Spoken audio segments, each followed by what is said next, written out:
This channel does not promote any violent, harmful, or illegal activities. All content provided by this channel is meant for an educational purpose only. Railway সেক্টরে ভারত হু হু করে এগিয়ে চলেছে। মুম্বাই থেকে আহমেদাবাদের মধ্যে ভারতের প্রথম high speed train চলবে, এমনই স্বপ্ন নিয়ে এগিয়ে চলেছে আমাদের দেশ। 508 কিলোমিটার দীর্ঘ এই প্রজেক্টে মুম্বাই ও আহমেদাবাদ সমেত মোট 11টি স্টেশন হওয়ার কথা।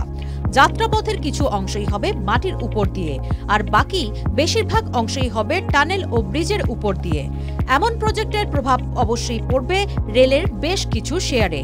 এখানে আমরা এমন দুটো শেয়ারের বিষয়ে আলোচনা করব যারা তাদের 2021-এর দামের প্রায় কাছাকাছি দামেই বাজারে বিক্রি হচ্ছে। আইআরসিটিসি ভারতীয় রেলের একটি মনোপলি কোম্পানি হল Indian railway catering and tourism corporation বা IRCTC. Online ticket booking, catering, বোতলজাত পানীয় জল ও ট্রাভেল ট্যুরিজম সার্ভিস প্রদান করে। অনলাইন টিকিট বুকিং ও কেটারিং ব্যবসায় আইআরসিটিসির কোনো প্রতিদ্বন্দ্বী নেই। যে কোনো অ্যাপ বা ওয়েবসাইট থেকে ট্রেনের টিকিট বুক করতে গেলে সেখানেও আইআরসিটিসির মাধ্যমেই বুকিং হয়, ফলে সেখান থেকে অর্থ উপার্জন করে তারা। আবার ট্রেনের মধ্যে কেটারিং সার্ভিস দেওয়ার জন্য বড় বড় ব্র্যান্ডের সঙ্গে চুক্তিবদ্ধ। এছাড়াও সুইগি ও জোম্যাটোর সঙ্গে চুক্তি রয়েছে তাদের। 2023-24 অর্থবর্ষের রিপোর্ট বলছে আইআরসিটিসি অনলাইনে কাটা নন এসি টিকিটে কনভিনিয়েন্স ফি হিসেবে 15 টাকা ও এসি এবং প্রথম শ্রেণীর টিকিটে 30 টাকা করে নেয়। আর যদি ইউপিআই মাধ্যমে টিকিটের দাম দেওয়া হয় তাহলে এই কনভিনিয়েন্স ফি কমে দাঁড়ায় নন এসিতে 10 টাকা ও এসি এবং প্রথম শ্রেণীর বুকিংয়ের জন্য 20 টাকা। তথ্য বলছে 2023-24 অর্থবর্ষে রিজার্ভ রেল টিকিটের 82.68% অনলাইনে বিক্রি হয়। 2022-23-এ যা ছিল 80.99%।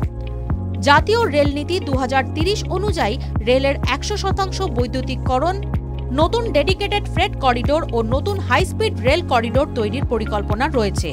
আর এর ফলে বাজেটে রেলের জন্য বরাদ্দ বৃদ্ধির সম্ভাবনা রয়েছে।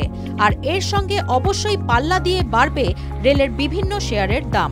আর এখন আইআরসিটিসির শেয়ারের দাম 2021 সালের 1 অক্টোবরের দামের প্রায় কাছাকাছি রয়েছে।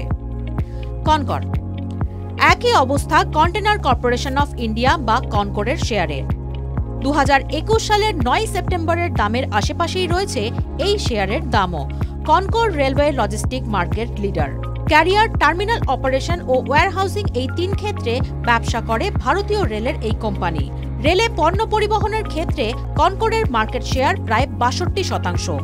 অন্যদিকে সারা দেশে পণ্য পরিবহনের ক্ষেত্রে রেলের শেয়ার 27%।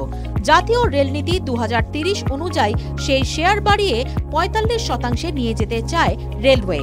আর সেক্ষেত্রে প্রায় মনোপলি স্টক হিসেবে লাভবান হবে কনকরই। এই দুটো স্টকই রেলের আধুনিকীকরণ ও জাতীয় রেলনীতি 2030-এর ফায়দা ওঠাতে প্রস্তুত। তবে এই শেয়ারে বিনিয়োগ করতে চাইলে এই বিষয়ে যথাযথ তথ্য অনুসন্ধান ও অ্যানালিসিস করুন। এই ভিডিও শুধুমাত্র শিক্ষাগত উদ্দেশ্যে। TV9 বাংলা বিনিয়োগের কোনো উপদেশ দেয় না। বিশেষ দ্রষ্টব্য, যে কোনো বিনিয়োগে বাজারগত ঝুঁকি রয়েছে, ফলে আগে বিনিয়োগ সংক্রান্ত সমস্ত নথি সাবধানে পড়ে নেবেন, তারপর বিনিয়োগ নিয়ে সিদ্ধান্ত নেবেন।